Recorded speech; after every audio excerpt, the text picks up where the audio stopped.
My God, ये lights कैसे of है? मैं तो जब आई थी सब कुछ ऑन करके गई थी, ये अचानक से कैसे हो गया?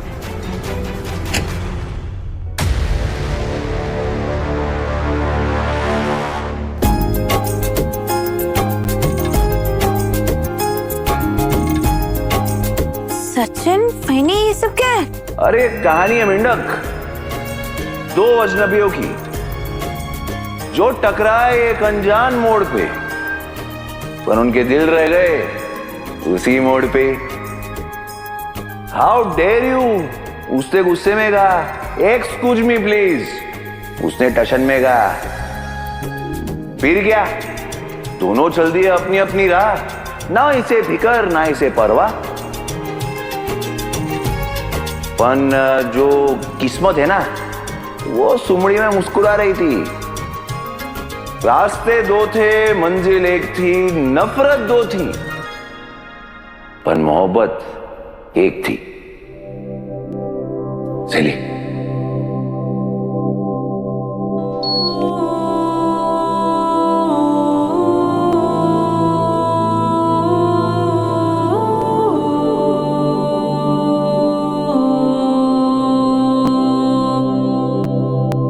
मालूम था सबको कि प्यार की कोई कमी नहीं, लेकिन ऐसी मोहब्बत ही क्या, जिधर इज्जत की स्पेस ही नहीं।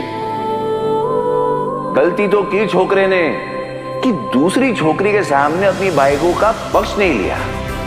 चुप रहकर उस छोकरे ने सब कुछ सुलझाना सही समझा, पर उस छोकरी ने उस चुप्पी को ढाल बनाकर किया ऐसा वार कि दो प्यार की पंछियों का हाल कर दिया एकदम बेहाल। तुम्हें प्यार करना दिमाग खराब होना है तो हाँ, हो गया है मेरा दिमाग खराब। I love you Akash, I love you. पर वो प्यार ही क्या जो एक छोटी सी चिंगारी से जल जाए। इतने सालों के जुनून के आगे एक लड़की का फरेब कैसे जीत जाए। उस लड़के को अपनी गलती समझ आ गई, तभी तो उसने तरकीब अपनाई। सबके सामने उस लड़की को अपने दिल की बात बताई।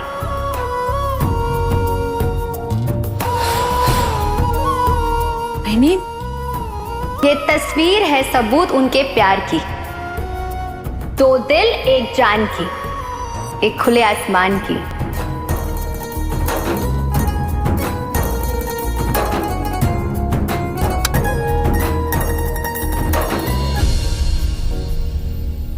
ऐसी ही वीडियोस के लिए हमारे चैनल को सब्सक्राइब करें। बने हो। हाँ रिया, रेणु एकदम सही बोल रही है, ये बात मान लो बेटा।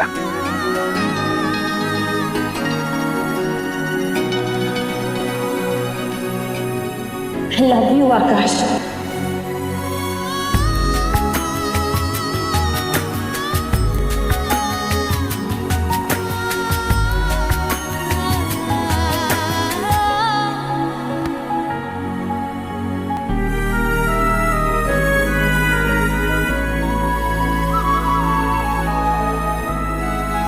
मेंढक, ये अंत नहीं, तुम लोग के जीवन का नवा अध्याय है। पलट के तो देख, तेरा नवा चैप्टर तेरा इंतजार कर रहे। पीछे देख।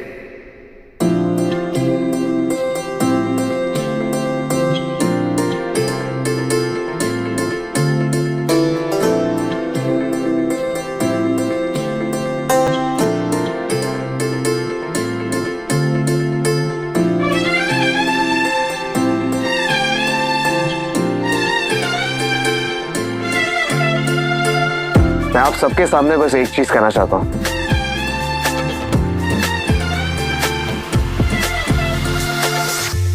भैया, मैंने हमेशा से सिर्फ तुमसे ही प्यार किया, तुमसे प्यार करता रहूंगा।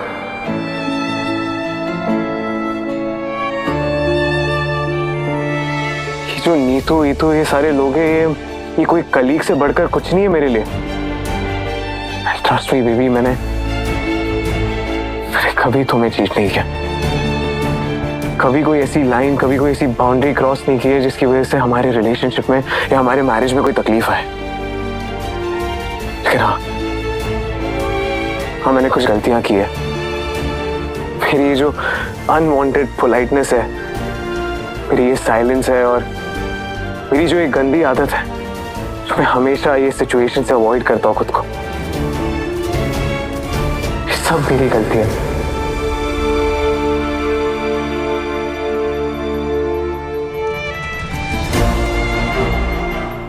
मैंने बहुत देर कर दी रिया, बहुत ज्यादा देर कर दी ये समझने में कि तुम कितनी अकेली थी ये सारी चीजों में, इतना सब कुछ अकेले हैंडल कर रही थी। और मेरी खामोशी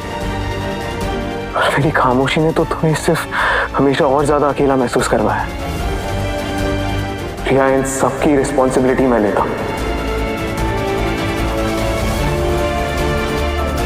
फिर भी मैं किसी और से सॉरी नहीं बुलवा सकता, ना ही मैं किसी और के बिहेवियर को कंट्रोल कर सकता, लेकिन मैं अपने खुद के अपने एक्शंस को कंट्रोल कर सकता हूं। और आज यहाँ मैं सबके सामने ऐसी ही अपने वीडियोस के एक्शंस का लिए एक वादा हमारे लेता हूं चैनल को सब्सक्राइब करें। कि आज के बाद तुम्हारे और मेरे बीच में प्रोफेशनली पर्सनली कोई भी बीच में नहीं आएगा, या फिर किसी आउटसाइडर को यह हक नहीं दूंगा कि वो मेरी बीवी के आगे आके उसे डिसरिस्पेक्ट करे या उसे अनकंफर्टेबल फील करवाए।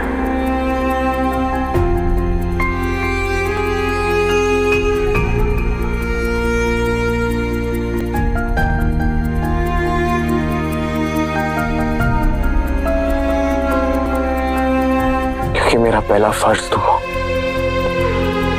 मेरा पहला प्यार तुम हो, मेरी अटेंशन तुम हो, मेरी लॉयल्टी तुम हो, मेरी प्रायोरिटी तुम हो, मेरी सब कुछ सिर्फ तुम हो रिया, सिर्फ तुम। I love you for that.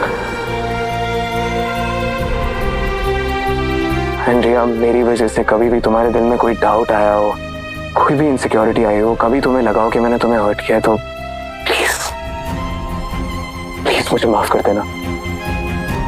मेरे इंटेंशंस कभी गलत नहीं थे, लेकिन मेरे एक्शंस ने तुम्हें बहुत ज्यादा हर्ट किया। I'm really sorry for that. रिया, मैं आज यहाँ सबके सामने फॉरगिवनेस नहीं मांग रहा हूँ तुमसे। मैं आज सबके सामने ये कहना चाह रहा हूँ कि मेरी लाइफ में तुम्हारी जगह और कोई भी नहीं ले सकता, कोई भी नहीं।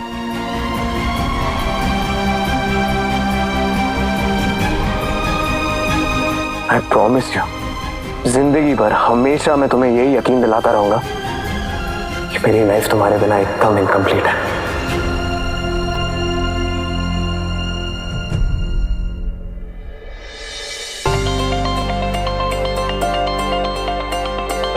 And I promise you, baby, मैं हमेशा तुम्हारा पार्टनर बन के रहूंगा, चाहे वो हमारा प्यार हो या हमारा restaurant,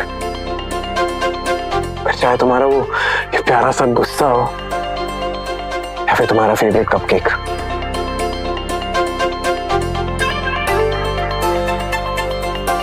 Surya Deshmukh, will you be mine all over again?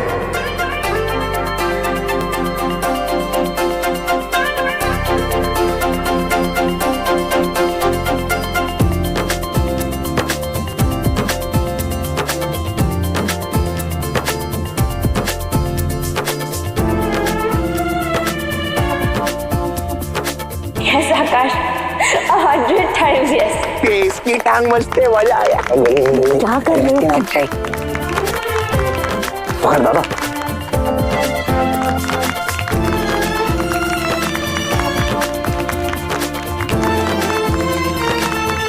क्या बात है?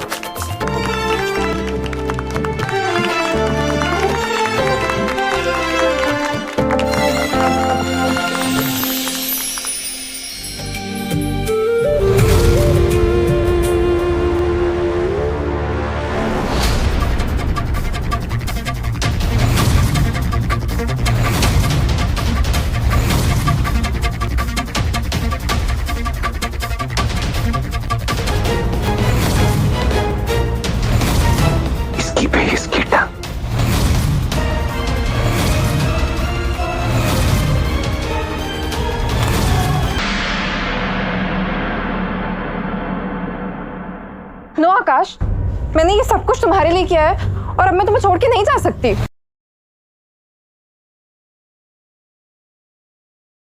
हैं फैमिली के सब लोग खुश हो जाते हैं। घर के बड़े लोग आकाश की तारीफ करते हैं और कहते हैं कि आज उसने अपने परिवार को फिर से जोड़ दिया है। जब सब घर लौटने की बात करते हैं तब आकाश बताता है कि उसने रिया के साथ एक छोटा सा गेट अवे प्लान किया है। दोनों कुछ दिन साथ वक्त बिताकर फिर घर लौटेंगे।